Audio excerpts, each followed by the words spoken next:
Bakit may galit sa iyo? Kahit naman wala kang ginagawang masama sa iba. Bakit merong taong ayaw sa atin na yung wala naman tayong kasalanan sa kanila? Ito po ang tandaan niyo. Kung wala kang kaaway, ibig sabihin, hindi ka pa ganon kahalaga. Kung walang natatakot sa iyo, ibig sabihin, hindi ka malakas at wala kang kapangyarihan. Amen? Kung hindi ka pinagchichismisan ng iba, ibig sabihin, hindi ka bukod tangi. Kung pinagchichismisan ka, ang ibig sabihin, gwapo ka at maganda ka kaysa sa kanila. Kung may nagbabato sa iyo, ibig sabihin, mabunga ang buhay mo. Kung may nagsasamantala sa iyo, ibig sabihin, may kayamanan ka.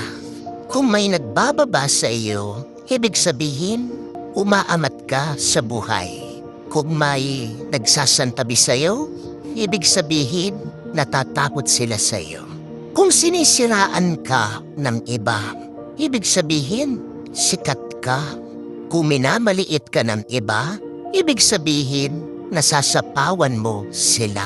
Hindi ka sisiraan ng isang tao kung sira ka na. Sinisiraan ka ng iba dahil may mabuti kang ginagawa. Kapag hinahanapan ka ng bali ng iba, ito ay dahil may tama kang ginagawa.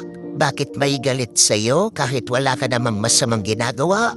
Ito ay dahil may masama sa kanilang isip at puso.